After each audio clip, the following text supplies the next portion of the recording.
Good evening, everyone. Thank you for joining us on this lovely Vancouver evening. Thank you for taking the time to be here on screen.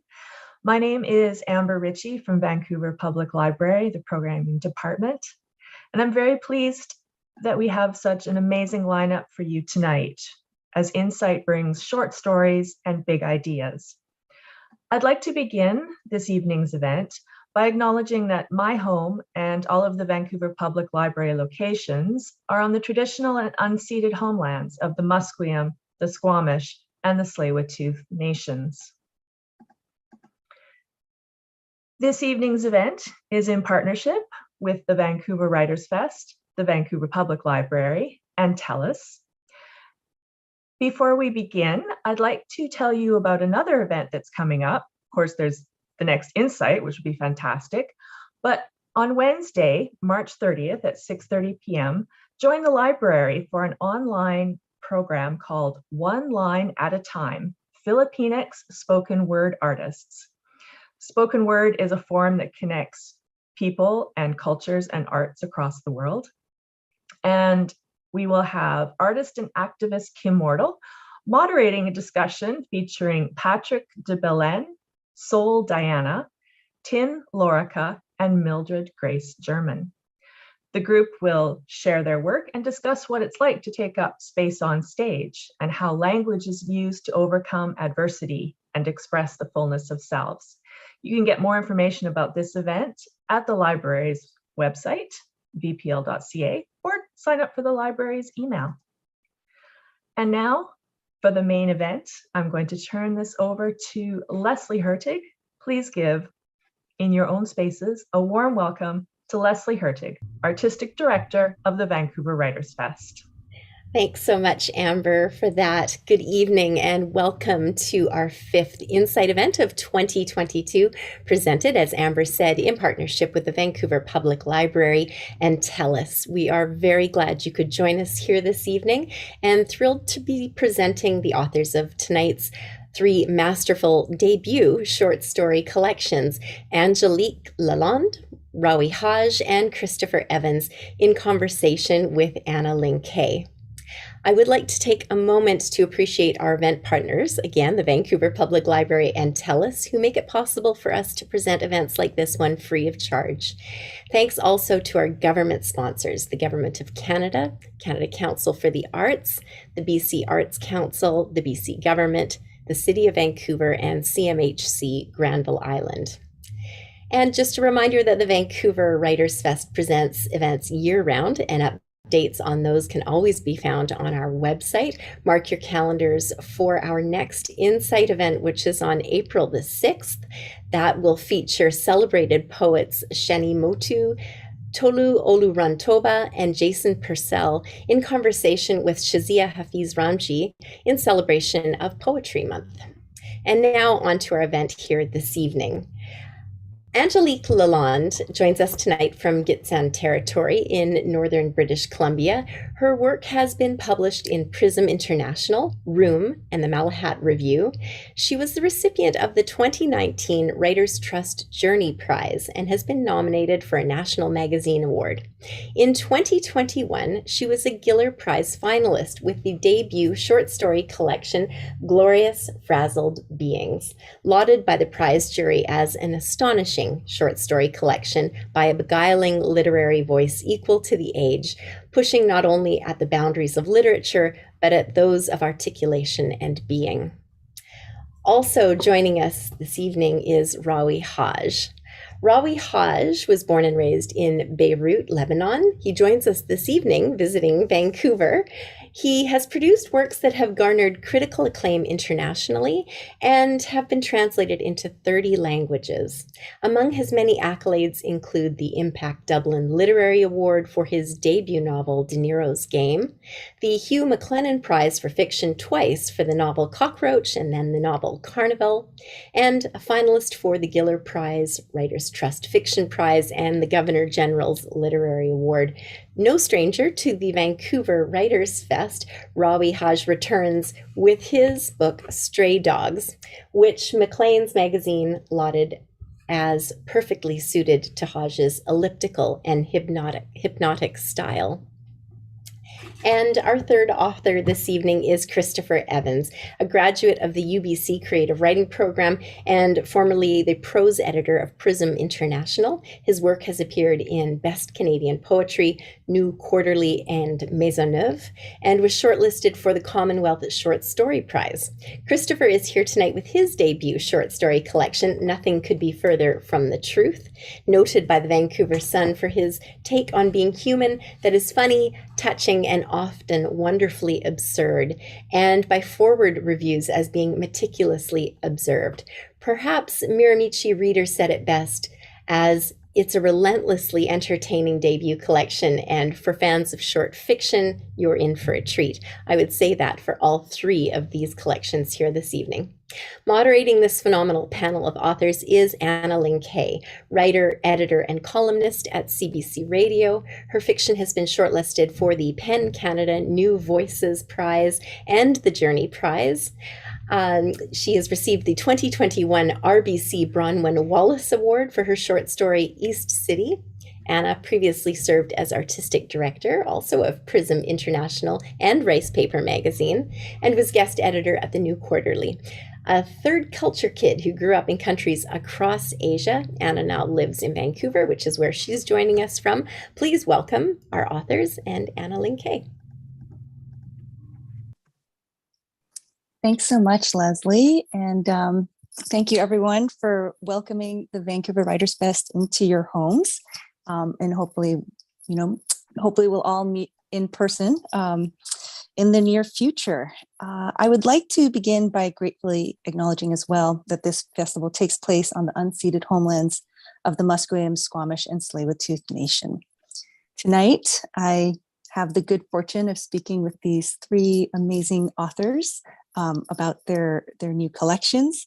And we will begin with a moderated discussion, some author readings, and conclude with an audience Q&A.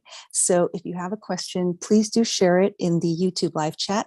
I'm really looking forward to this discussion and to exploring all of your questions. Welcome, Chris. Welcome, Angélique, and welcome, Rawi. Hi. Hi, it's good to be here. It's so nice to see all of you again. I've had the good fortune of meeting Rawi and Chris in happier in-person times, and Angélique, it's just tremendously exciting to be able to have a conversation with you about your wonderful collection. So congratulations on these debut short story collections. They were such a joy to read.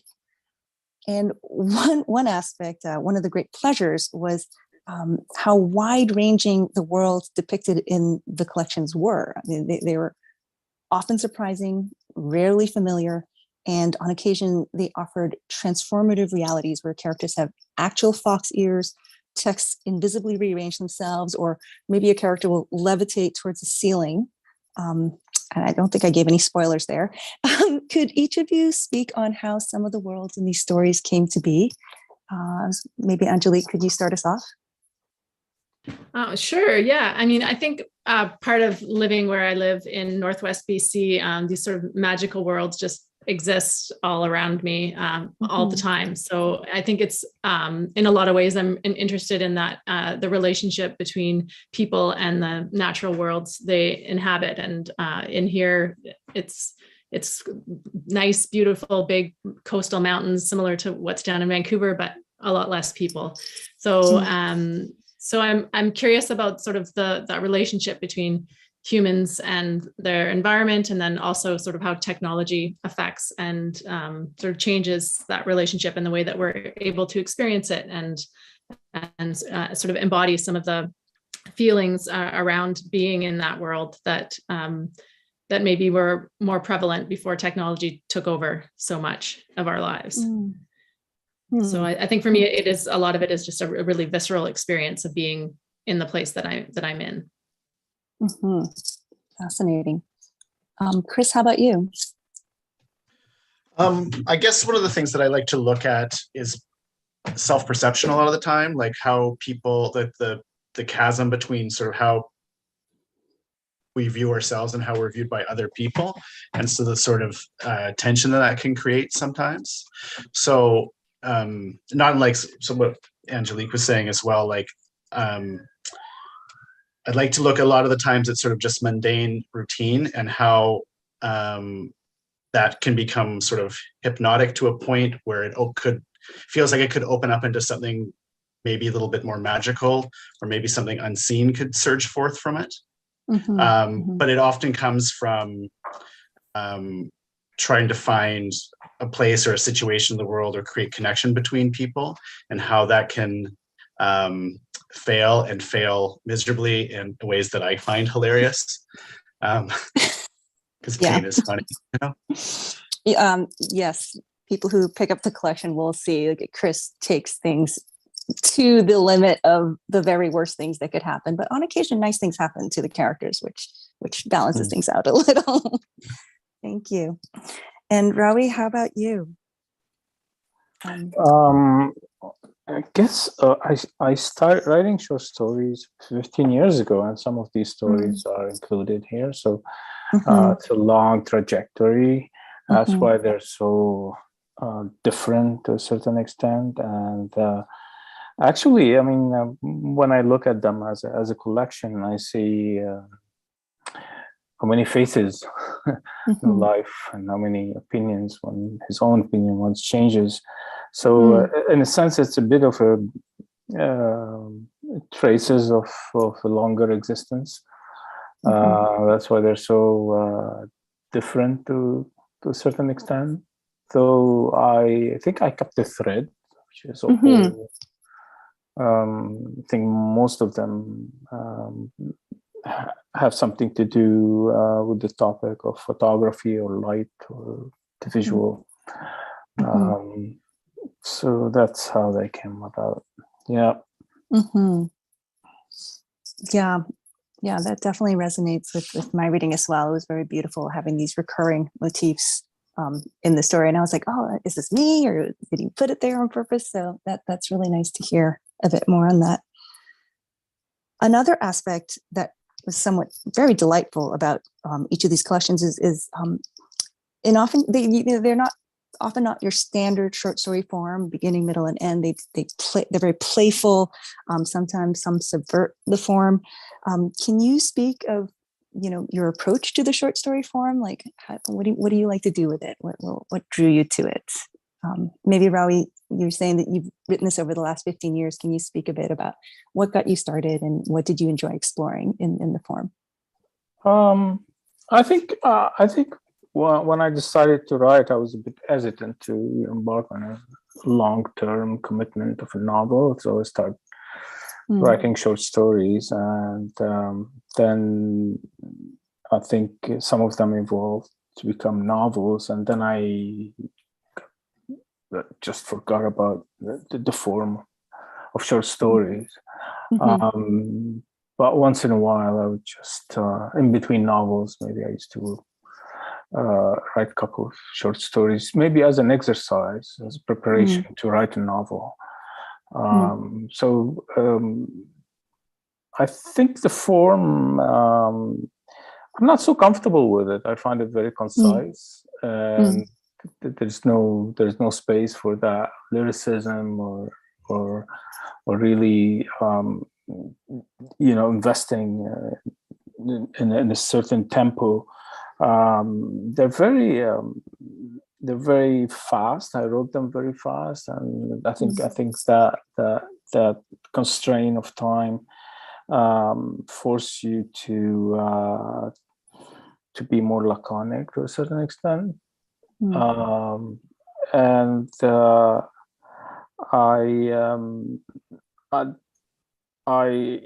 it's what everybody says, or Chekhov says, a slice of life. I think that's a luxury to create something that is incomplete, whether willingly or unwillingly. But it's a relief every time, and the reward comes periodically. It's not like the commitment of a novel where you spend years with it.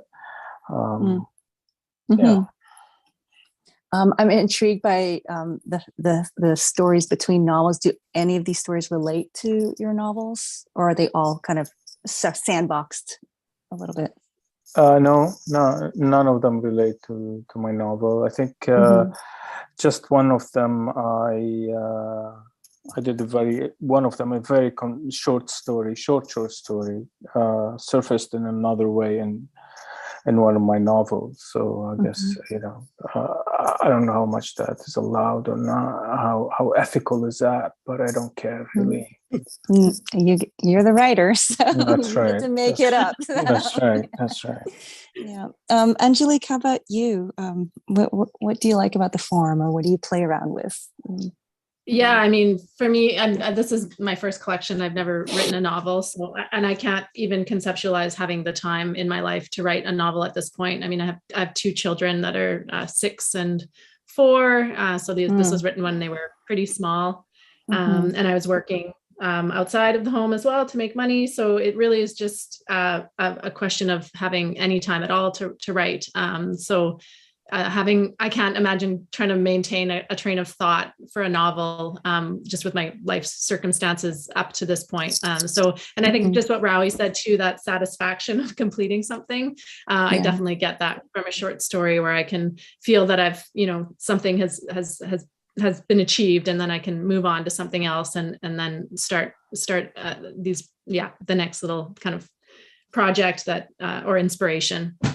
So for me, it's practical, but it's also it allows me to play as well, and it feels playful to have that time to write.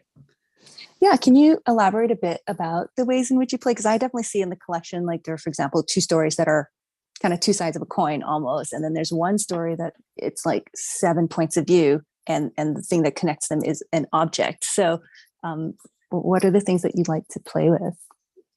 I mean, I guess whatever like kind of sparks my inspiration. So for instance, that one with the pregnancy test, I mean, I saw the pregnancy test in the bathroom. So that story spun out from there. But a lot of the times it's nothing so practical. It's more just like an impression or a feeling or relationships that I want to explore, and then maybe try to explore in a different way. So I'm playing more in my next collection with a little bit like stories that are a little bit more linked, so that you can kind of extend that point of view like a little bit further if you feel like you haven't captured it all in one short story, and look at it from a different direction. So nice, thank you. And Chris, how about you? You mentioned you amuse yourself, so that's always nice, and I can definitely tell that.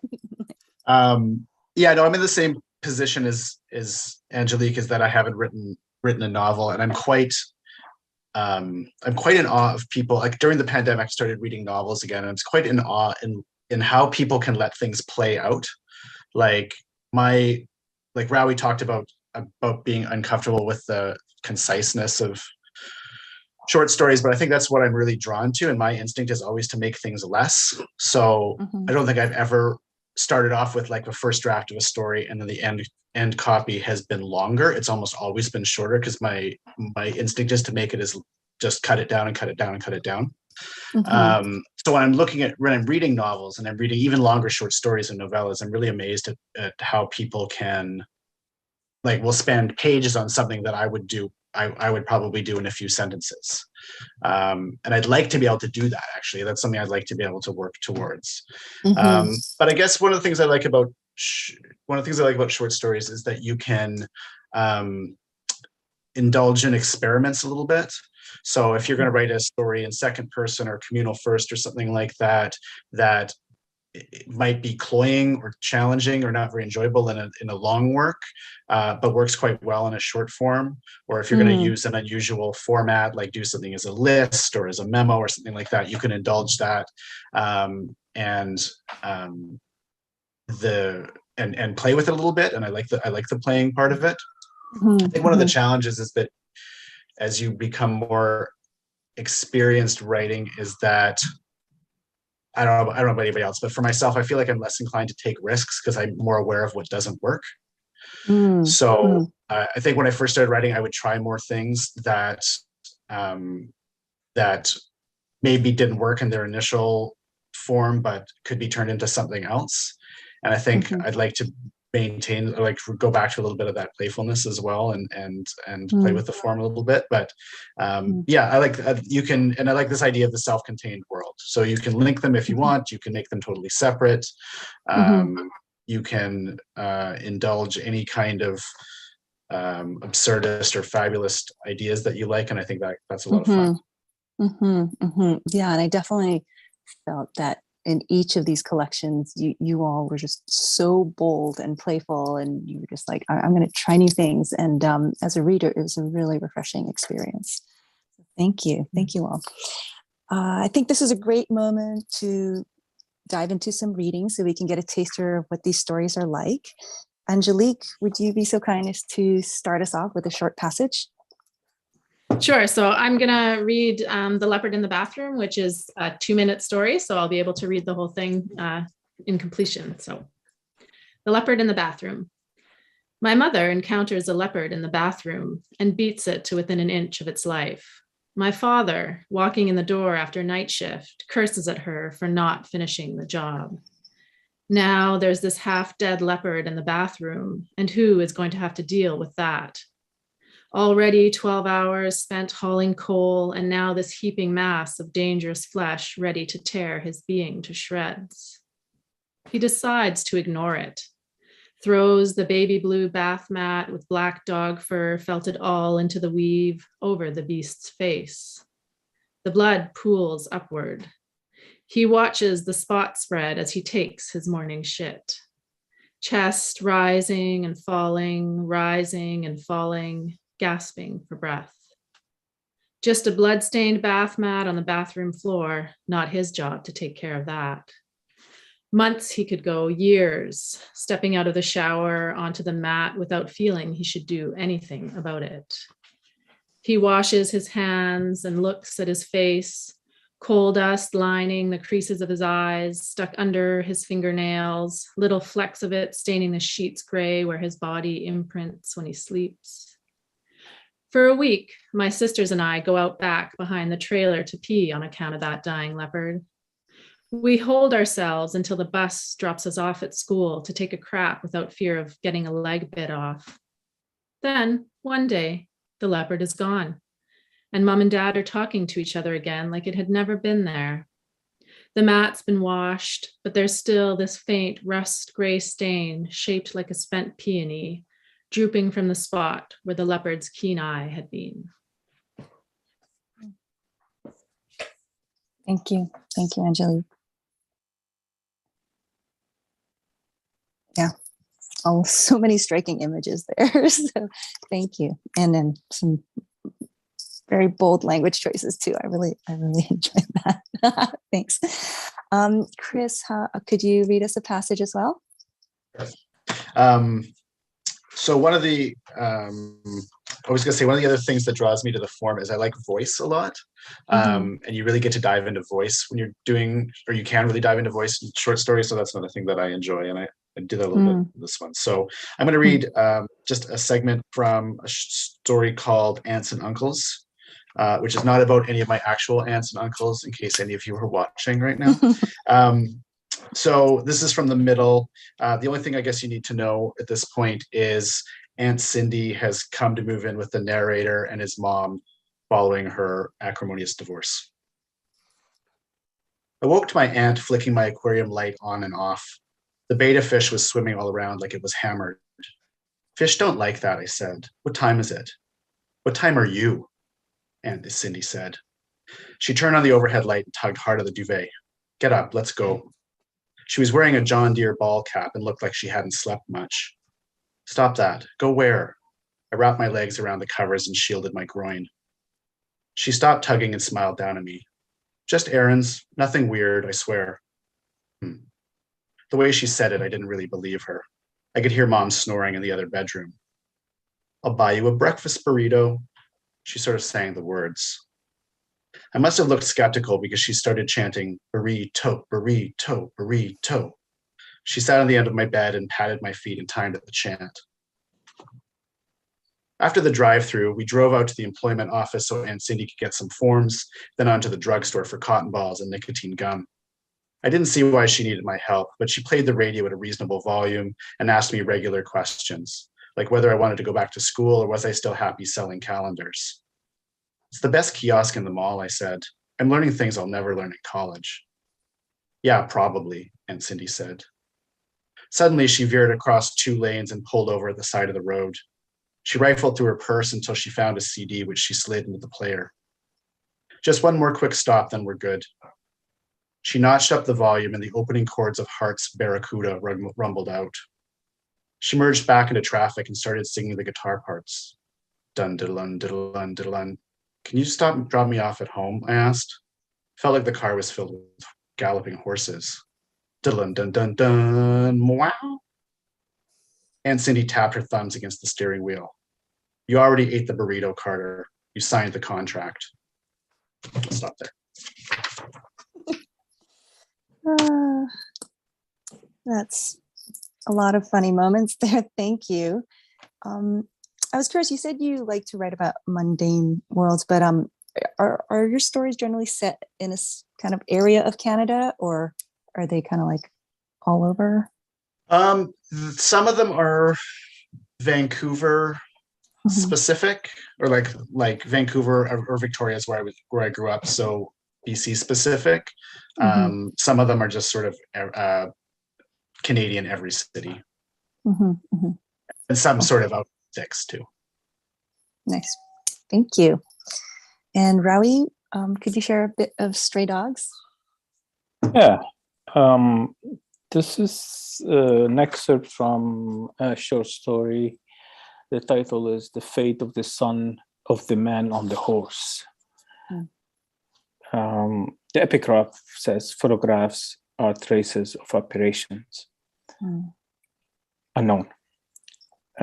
Sophia Loren surprised everyone when, on her visit to the city of Montreal in 1970, she stopped outside of a residential block on Saint Laurent Boulevard in Little Italy, took the stairs to the second floor, arrived an unemployed photographer, Giuseppe Cassina, tiny apartment, went inside, pushing back her entourage, and to the amazement of the paparazzi and the fans trailing behind her, locked the door before perhaps needlessly introducing herself. Sophia Loren celebrated in both Hollywood and Europe, then asked the photographer if his mother was home. Confused, Giuseppe informed her that his mother had died, a year ago to the day, in fact. And then he stood there in his pajama before a glamour personified, listening to the journalist shout Sophia Loren's name and bang at the door of the small flat that, until her passing, he had shared with his mother, even though he was 38. Giuseppe was at his worst in that moment, mourning his mother, but unable to afford flowers to lay on her grave. Sophia Loren, with her broad smile and famous figure towering over him, handed Giuseppe a fancy envelope manufactured far away, elsewhere, not in this distant northern city where stationery and even the standard dimension of photographs were different from what he now held in his hand. He offered the actress a cup of tea, and she laughed and said cryptically, "Had you known, you would have spent your life being served." Giuseppe could not understand why she was there or what she meant, so he simply held the envelope in one hand and watched as the actress carefully applied some makeup, consulting a small oval mirror that she pulled from her designer handbag before opening the door to face the screaming cluster of journalists who now retreated down the bleak and narrow stairs that reeked a damp winter shoe and, despite the baker below, poverty. Not much light here. Okay, thank you. Thank you, Rawi. Thank you. Yeah, I love the story, and I love the you've already mentioned one thing that linked the stories is this recurring motif of photography and light. There was also, I felt, querying around identity, sense of place, and and also in a way academia, or how books inform those identity, for example, and photography.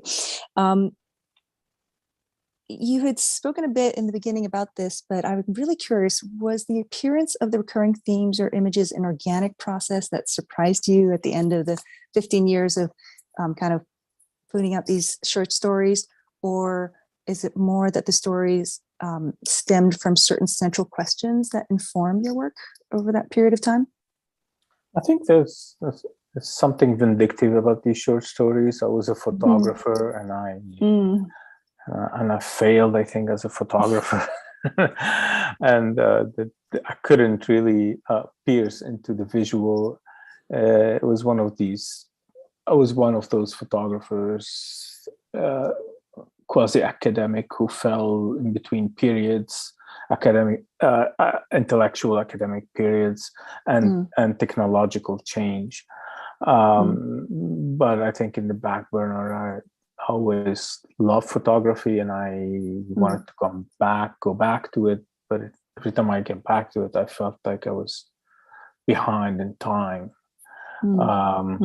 Couldn't really keep up with, couldn't really make a living out of modernist photography, and you can keep up, you didn't update yourself in the postmodern era, where it became much more academic. Kind of like an appropriation by academia of that medium. But and then simultaneously, I had some success with my writing, and it was certainly more lucrative, so I concentrated on that. But I think the visual and the photography is present in this book, and that's why we have so many academics in the book.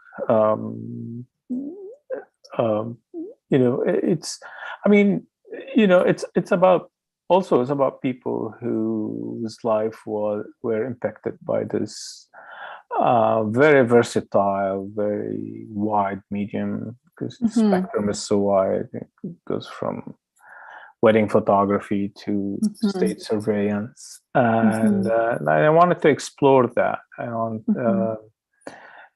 the challenge was how to write about that medium in a short story, in a literary form, because they hardly intersect. So I think that was somehow the motive to start this book. Well, I'm really grateful for that line of inquiry, because it's a very neat experience to read about photography situated in this fictional world, and the academic responses to it, and also, this the historic time periods that they go through as well. And as well, I've seen your photos, Rawi, and they are very good. So thank you. There's that aspect as well. Thanks for that. So Angélique, moving on to Glorious Frazzled Beings, some strongly recurring themes that I picked up on are maternal ambivalence, the elusiveness of erased or hidden identities, and this vibrant presence of the spirits that walk the world alongside us, spirits and creatures. Can you discuss some of the questions and ideas that sought form in your stories? Yeah. Sure. It's a lot of that is my own family history. My mom left her family as a small child, we didn't have contact with them, and my parents are both from Quebec and are French speaking, and we were raised in British Columbia and spoke French at home, but English was the language spoken around us. And so and then my mother, just from her early childhood experiences, her family is Indigenous, and so she had early influences of being living up in the bush, and living also moving around a lot, and also Catholic. So this sort of like intersection different belief systems and different. I know that for her, like as a small child, the saints were a very big influence, and so for us there was always these, and yet we were raised without religion. But she was always walking with us in the forest and introducing us to trees and other creatures, and so from a very early age, there was these magical elements sort of woven into creating place, really, because we lived in a place where we didn't have sort of those ancestral connections. And I think for my mom, she always felt more comfortable in the forest than with people, and so there was sort of this sense of trying to find meaning of different kinds of relationships, and I guess for me that spiritual world has always constantly interacted with people and within my own experience, but also just more broadly. I mean, I studied cultural anthropology for a long time, and all cultures have different ways of making sense of their place in terms of different spiritualities. So to have these, like, to separate them out, just to me doesn't seem to make any sense, even though in a sort of like modern urban culture we pretend that there's less magical thinking than there is, but I think the internet is full of magical thinking. So I don't know if that kind of fully answers the question, but those they interweave into whatever, like, daily life for me, and and so they appear in my stories that way as well. No, absolutely. And I think glorious is a good word. It is glorious to read of these different worlds that do inform our modern day living. So I'm really grateful for what you've invoked or manifested, I guess, or I don't know what the word, but made apparent in these stories. So thank you. And as well, I mean, there's, stories on maternal ambivalence are, there needs to be more of this. So thank you. So Chris, I really loved Leslie's intro. There were some really apt phrases: relentlessly entertaining, meticulously observed. What really struck me is how the characters in the stories in Nothing Could Be Further from the Truth are so often on the cusp of resignation or reinvention. They were wavering on the thresholds of kind of between despair and hope, which is kind of where their reality lay. What aspects of the human experience did you find especially compelling as you shaped this collection? What did you find yourself keep drawing back to? Well, first of all, I don't think no, that's not true. When I first started writing, I occasionally tried to write about a big topic, like I'm going to write a story about social injustice, or I'm going to write a story about belonging, or something like that. And whenever I had tried to enter a story with that in mind, it was almost uniformly terrible. So those things have to come out organically, I think. Like everyone starts, I guess, at a different point, but those are some things that sort of develop as time goes on. And so I think what I think that this has become extra apparent sort of during the pandemic, is sort of this people's quest for connection and like making real connection with people, and how that can be, and then how people both can want that and sabotage it at the same time. So I think a lot of the time is that people think that they are putting themselves in the world one way, and when in fact they're being perceived in a totally different way, which can be both thoroughly depressing and also super funny, I think. So one of the things that I've got myself is I get told by people all the time how relentlessly grumpy I am.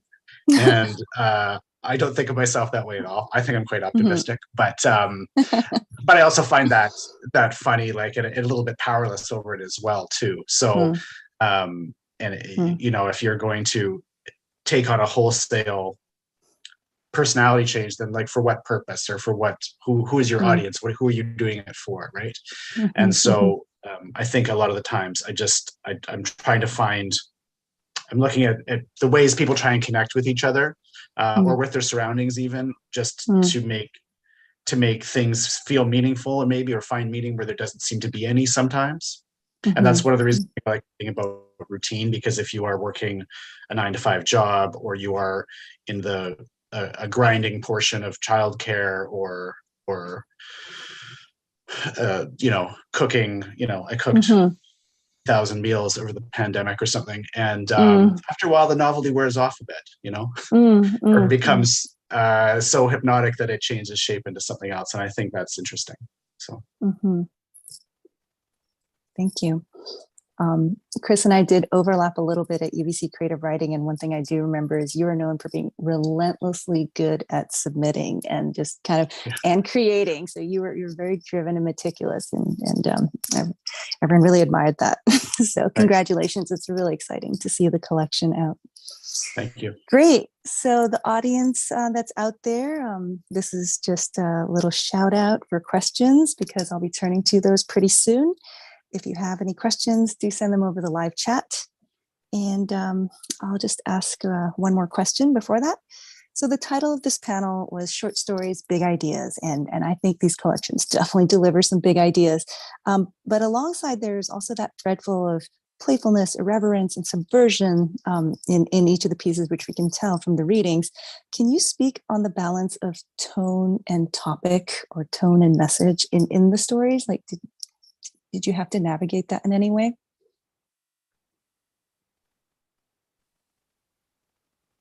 Maybe Chris, you want to start us? Sure. I think there's always the risk of teetering over into one thing or the other. So balance can be important. And I think basically, like, the thing I look for is, or one of the things I look for is how to subvert expectations. So there's nothing worse than reading maybe there's not nothing worse, but reading a story or watching a movie that goes exactly how you think it is going to can feel a bit patronizing. And so I am familiar with a bit of both Angélique and Rawi's work, and Angélique, I was reading Malarkey today, and it's wild.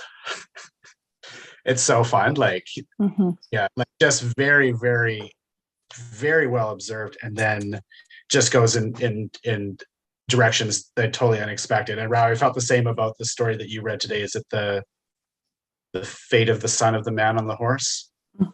Again, it goes just when you think it's going in one direction, it changes direction, and I find that really interesting.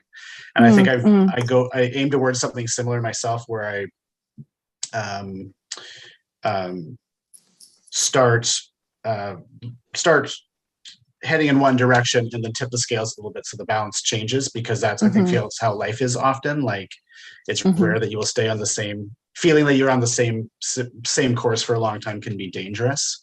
And life is a lot more interesting and also scary when things tip. So that's something I appreciate. Thank you. Rawi, how about for you? You mentioned there's slightly vindictive element to the stories, but were there other aspects that you were balancing? I don't know about balancing, but I think since the topic was, the main topic was photography and the visual, I thought the writing might be much more descriptive and exuberant. But I was surprised that this is probably one of my least exuberant work in terms of visual or the poetic. And maybe that is because I was conscious of that I'm writing short story, the question of space. I think in a novel one can indulge, 2-3 pages of whatever description, or emphasize the aesthetics or the beauty of a space. But I think in that novel, there's things I think it's more the events, the accumulation of events in every Czech story, every story that took more space and took. So in a way, it's that busyness that I like sometimes to indulge in. It came through the multiplicity of event in every story. I guess I compensated with that shifting of geographies or event or topics in the story, which is kind of maybe out of the norm. But I think we live in such a colorful and such a accessible eras that compared to, let's say, Chekhov or old Russian short stories, where you feel the confinement of the geography and you feel the homogeneity of a nation, of some culture. So I think it's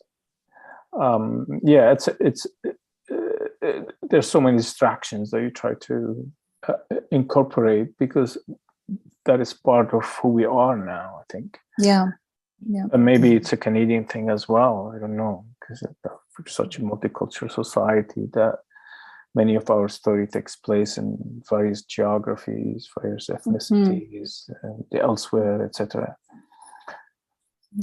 And I really appreciated that about this collection, and lifetimes, world, places across the world were really kind of contained and consolidated and kind of very elegantly described in a way that did not feel cumbersome. Because you're right, as kind of like international beings, it is sometimes hard to find a form that can convey that and get us to the questions at the heart of these narratives. So thank you.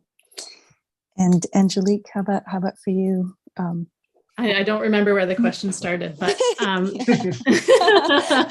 it was about balancing tone and message, or kind of like tone and the queries in the stories. Yeah, I mean, I don't know that I tried to. I mean, I wasn't envisioning stories as a collection when I was writing them. I wasn't even sure if they were going to be published. So so I was just writing what I felt like writing.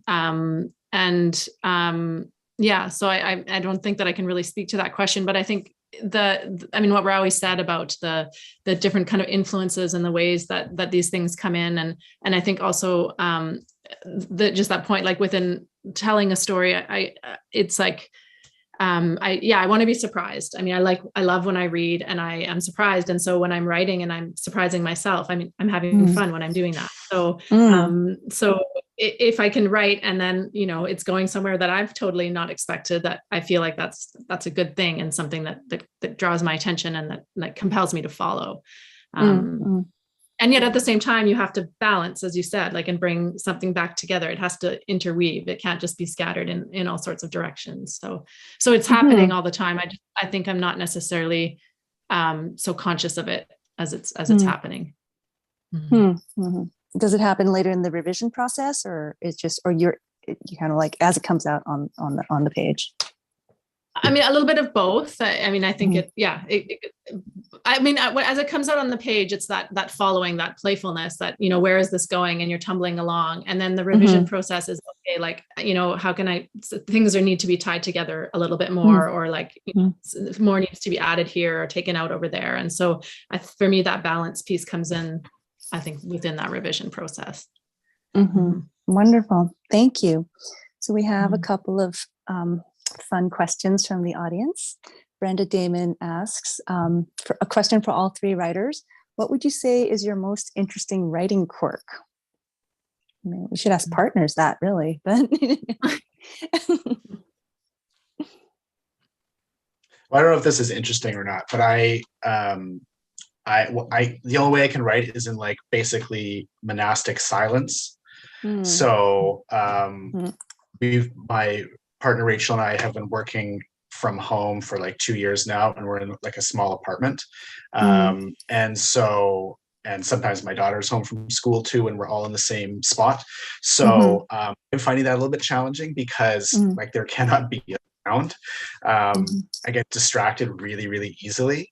And she works with the news going, multiple devices, people talking, and is unfazed, and I just shut right down. So I don't think that's an interesting quirk. Sounds needy now that I say it, but yeah, it's total silence. I hear you. Thank you. Yeah, I mean, I don't know if it's interesting or not. I mean, I have to have a hot beverage going all the time when I'm writing. So it's like, okay, I'm going to have my tea and then my coffee and then my matcha. And this is this constant process of like getting up and preparing my next hot beverages that's accompanying me on my writing journey. So nice. Yeah, I guess this is a fun question. I don't know. Can you hear me? Hello? Oh, okay. Coffee. That's basically it. Just a bit of coffee and morning writing. Yeah. Not much. I think I don't know how much these things affect the writing, but I don't know why the audience insists on these questions. I'm not objecting. I don't know if it's superstition or I think there are details, but that's okay. I'm not offended.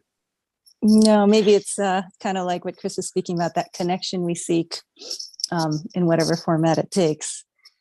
So another question from Stephanie Wonderland. It's on titles, and she was wondering, what is the meaning or inspiration or idea behind your titles? Maybe Angélique, could you start with Glorious Frazzled Beings? Yeah, I mean, that title just came to me as I was bringing the collection together. I think for me, it's that, I mean, it holds everything together. I mean, humans are hugely flawed and hugely glorious all at the same time. And these things sort of intermixing and trying to hold both of those sort of opposing forces together and in the stories that sort of unravel in this collection. So that's where it came from for me. Yeah, I hope you're printing up T-shirts because I would wear that. Rawi, how about Stray Dogs? I don't know. It was I thought it's one of the earliest short stories, and I decided at one point to the title of that particular short story.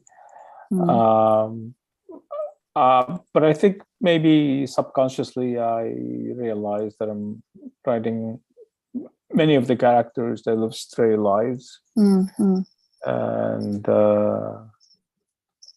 I have a complex relationship with dogs. You know, sometimes I fear them, sometimes I like them. Depends on the situation. But in general. Yeah, I have some regrets sometimes. I would have liked to call it The Duplicate, another title for story, but it was too late. Yeah. It came to after the book was done. It was already got used to the title.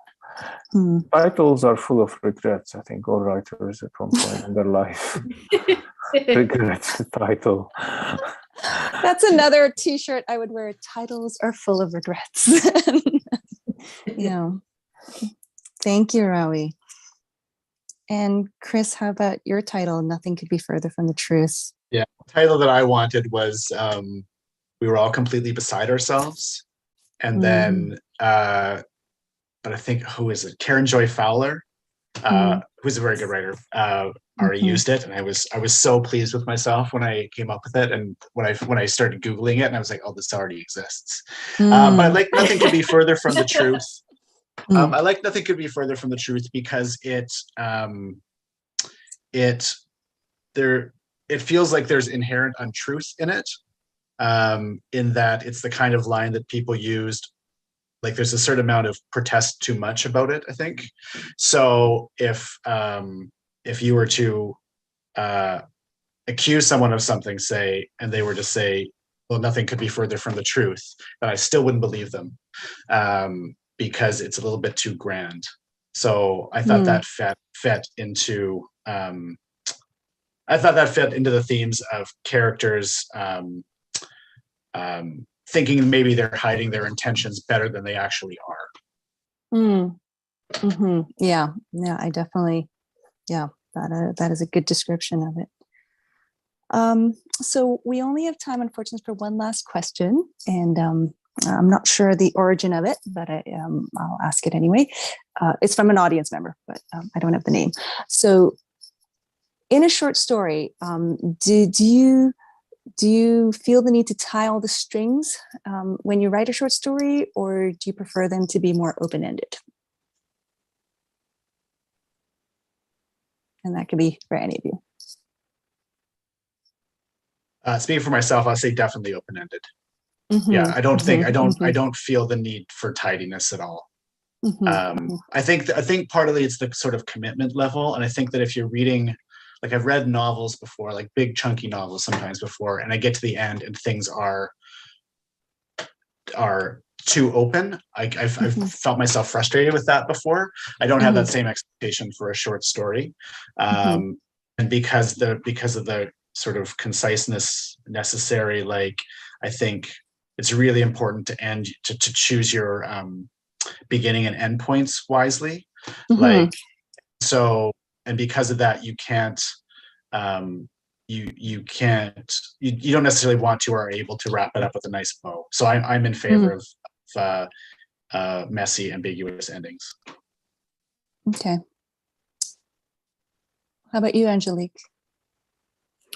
Yeah, I mean, I think a little bit of both. I think there are things like in the, as I spoke about, just like there are parts of the revision process where you have to tie some things together. Like in a short story, you know, you introduce all the elements sort of have to have a purpose. I sort of feel like there's some reason they're in the story. So not that that's always clear, but there's something to that. But I agree with Chris fully, like the endings, and to me in short stories that are open are the more interesting, because like Rawi said too, it's that slice of life, like it's going on, and that it's very clear that that's what's happening. So so I like to do a little tying, but also leave things loose enough that the interpretation can go and the story's continuing to go on.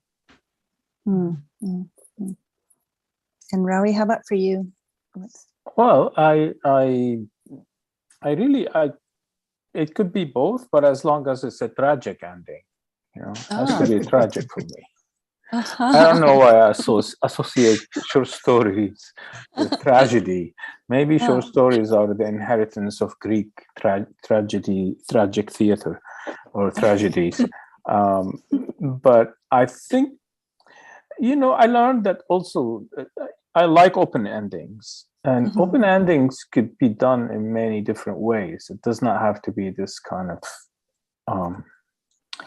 it could be done in terms of space sometimes. You know, I think the best open ending is The Dead by James Joyce, where he's standing at the window and looking out of the window. And ends there, but the ending is so spatial. You're looking at the landscape, and that for me is also an ending. It's an open ending, but it's also there's some kind of a finale, because they're still confined in the room. It's a great short story, in my opinion. I think, you know, reading that a long time ago, I kind of taught me a lot of things. And I'm not going to give a lecture about this. I'm not paid enough. But yeah. Okay. Yes. Thank you, Rawi. Thank you. Just curious though, you said short stories should end tragically. Novels, is it different, or just do all stories end tragically somewhat? I think that's I think that's a subtle agreement between between writers and readers. Is that maybe that's what all literature is ultimately is a criticism of life. I don't know.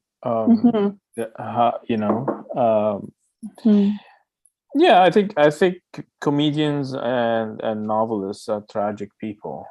They kind of meet somehow.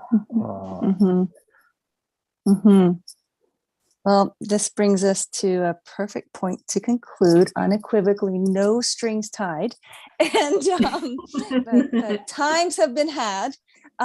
So thank you so much, Christopher Evans. This collection is Nothing Could Be Further from the Truth. Angélique Lalonde, Glorious Frazzled Beings. And I'm just going to nerd out again. These two books fit together so beautifully. They do. Yeah, that was very satisfying for me.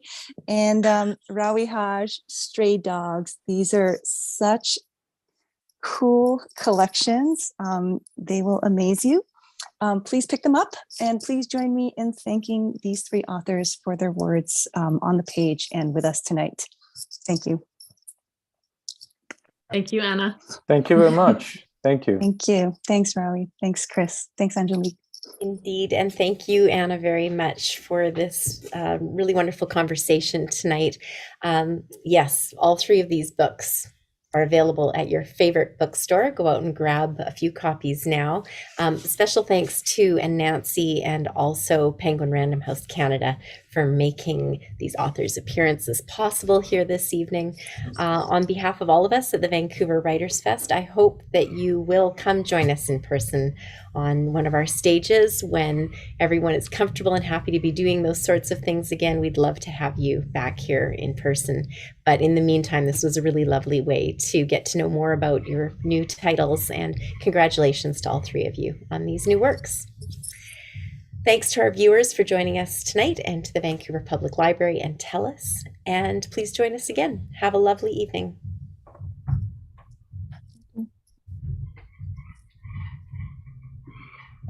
Thank you. Are we dismissed Good night. now? Oh, thank you. Good night, everyone. Good night. Thanks. Thank you very That much. was Anna. lovely. Thank So you. nice to see you all. Take good care. Bye. Bye-bye. Take care, Rawi. Take care, Angélique. Thank you. Nice to meet you Okay. all. Bye. Nice to meet Bye. you. Bye, Angélique.